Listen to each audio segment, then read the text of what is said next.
This is our second try of the night. But anyways, a blockbuster trade just went down in our league. It was um, it was Josh Jacobs from Deeper to uh, Caleb's Dogs for Taylor McLaurin. Um, how do you think? I know you've been talking a little bit about corruption in this league. Just run me through kind of the corruption that went down in this trade. So it's not the quality of the trade that's the issue. The one-for-one trade isn't that bad. Mm-hmm. It's the parameters in which the trade went through. That's what really upsets me. And I wasn't even the one who pointed this out today. I believe it was GT Rogers Adams team that Yeah. pointed this out. 30 minutes, not even 30 minutes after the trade was established, it was pushed through by the league manager instead of waiting the 2 days, which the 2 day trade period, which he set beginning of the year. Yeah. Me and you have had trades where we've had to wait a day and a half before trades got accepted or pushed through or whatever. And I just feel like it's a little weird. It's a little suspicious that 30 minutes before actually we didn't even get the chance to uphold it or veto or nothing. It just went Yeah, through. He it just just pushed went it through. straight through. Um, so we've seen this a couple times from the league uh, commissioner back in our trade when we traded Brees Hall and Michael Pittman for Nico Collins and a couple other pieces. The trade got delayed by at least a day, if not two, just Mm-hmm. with the commissioner trying to get people to veto it so that it wouldn't have to go through. Um, When we pointed it out today, the league manager had a little fit, and he altogether got rid of the trade window. Like it goes through automatically, and there's no chance to veto or vote on the trade at all. yeah, the trade review period is zero, um, which I personally think will kind of negatively impact the way that trades are done in this league because I feel like some of the teams with less knowledge of football will be more hesitant Exactly. to really make a trade because they can't go back on it because there's no veto period. I think it's Absolutely. We have four new players in this league, and not all of them are the most knowledgeable about football. yeah, Not in the least. But I myself am not the most ball knowledge worthy person, but these new guys, I mean, it's just not setting a good example for what this league should be. completely fair. Especially like they come in and instantly just rules are being changed, rules are being thrown around willy nilly. I think that But there without could consulting the rest of the league there either. could definitely be a little bit more integrity from the commissioner position. Um, I 100% agree. I've had a private conversation today with the league manager, and he claims that he reestablished the trading review window back to 1 day, and I don't think we've seen it yet. I have not seen it in my timeline for our league, so we'll see if that ends up happening. Um, I mean, I don't mind the trade at all. I think that Yeah, Terry Terry McLaurin might be a little bit of an underpayment for the levels that Josh Jacobs could give each week, but I don't mind the I trade at agree. all. But I mean, he's an 0-3 team deeper, Yeah, like myself. He's desperate to make a change. he has to switch something up, spice it up a little bit. Speaking of your 0-3 team, let's get into our week's matchup. Um, you know, we are both projected roughly the same amount. I think you're projected, I think, 1 point less than me. You're at like 124. I'm at 125. Um, but yeah, uh, It's going to be an interesting week. it is It's going to going to be be a interesting. very I interesting think week. I wouldn't say confident, but I think this is the first week for Phams Phantasia to get a one next to their name on their record. I mean, Joe Burrow, very good matchup. Uh, Mm-hmm. Brian Robinson, very good matchup. Tony Pollard, I'm not too sure how this Tennessee Titans offense will really look They going haven't been forward. looking good. You haven't looked But good. if I've any confidence in the Tennessee Titans offense, it ain't with Levis. Yeah, so it has to. It really has to go through Pollard. Um, Mm-hmm.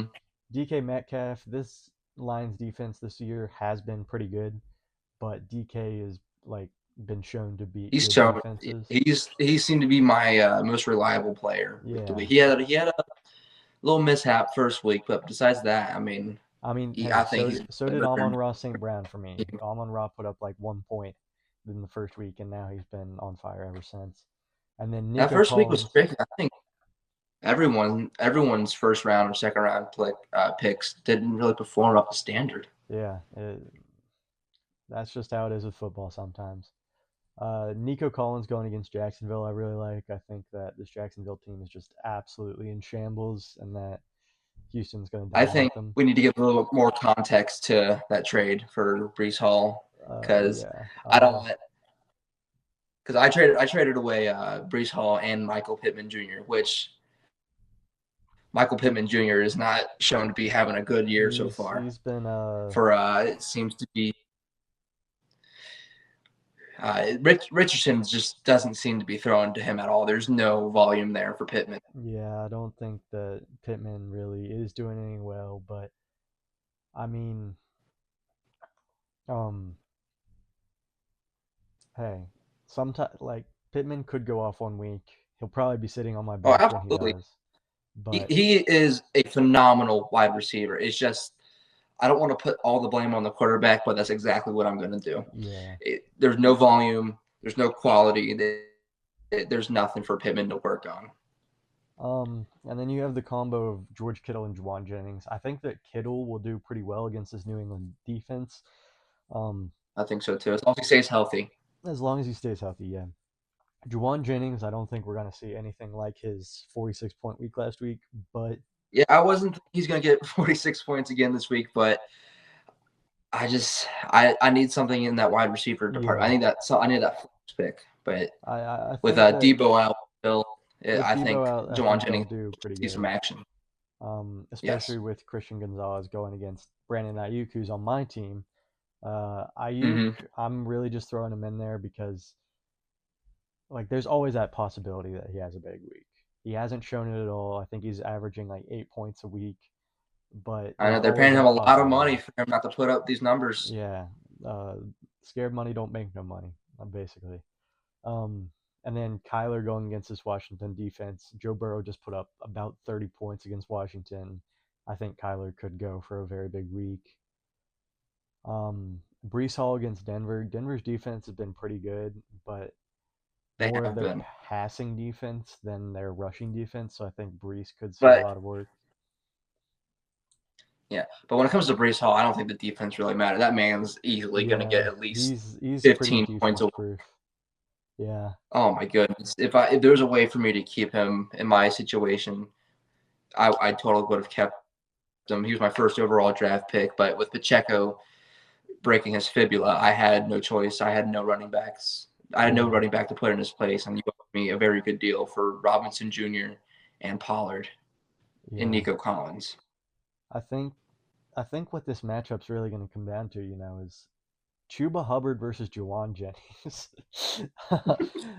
Two people who you'd not think would really go for any points this year.